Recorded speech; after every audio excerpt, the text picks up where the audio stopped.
Hello everyone, আমি বিতিশা রান্নাঘরে সবাইকে স্বাগত জানাচ্ছি। আজকের রেসিপি শীতের সবজি ওলকপি, কাঁচা টমেটো, মটরশুঁটি দিয়ে চিংড়ি মাছের ঝোল। তার জন্য প্রথমে ধুয়ে কেটে রাখা চিংড়ি মাছ নেব।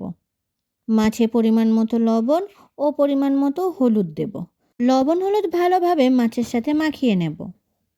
কড়াইতে পরিমাণ মতো তেল গরম করে নেব। তেল গরম হলে লবণ হলুদ মাখানো চিংড়ি মাছগুলোকে গরম তেলের মধ্যে দিয়ে দেব। অন্যদিকে ওলকপি আলু কেটে নেব।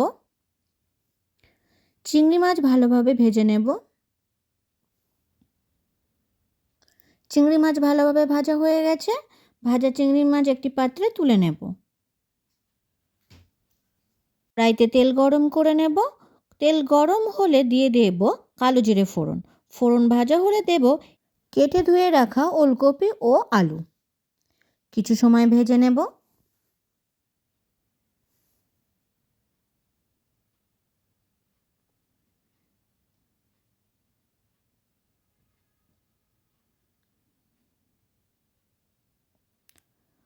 ওলকপি আলু 3-4 মিনিট ভাজার পর দেব 3-4টে মাঝারি সাইজের কাঁচা টমেটো কুচি।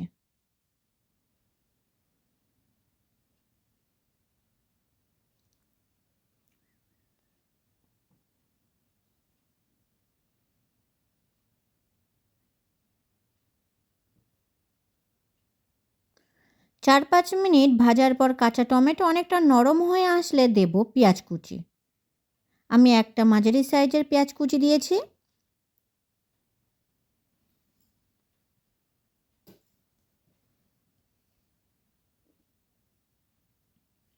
পেঁয়াজ ভাজা হয়ে গেলে দেব 5-6টা চেরা কাঁচা লঙ্কা আর দেব 1 মুঠো মটরশুঁটি।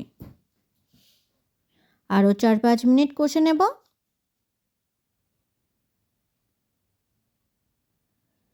সবজি নরম হয়ে আসলে দিয়ে দেব পরিমাণ মতো হলুদ গুঁড়ো, পরিমাণ মতো লবণ। লবণ হলুদ সবজির সাথে মিশিয়ে নিয়ে মাঝারি আঁচে আরও কিছু সময় কষে নেব।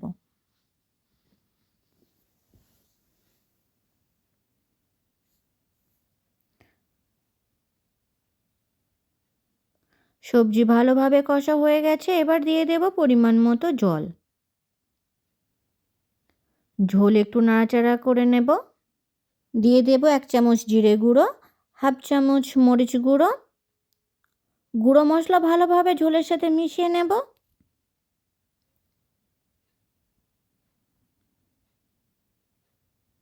চার 5 মিনিট ফোটার পর দেব ভেজে রাখা চিংড়ি মাছ।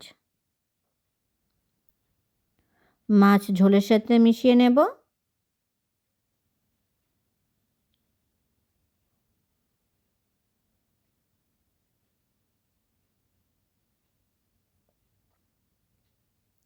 দশ 12 মিনিট ফোটার পর দেখে নেব ওলকপি সিদ্ধ হয়েছে কিনা।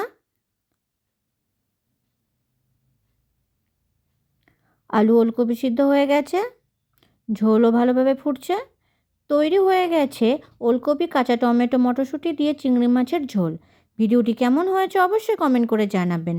আর ভিডিওটি যদি আপনাদের ভালো লেগে থাকে তাহলে চ্যানেলটিকে সাবস্ক্রাইব করতে একদম ভুলবেন না।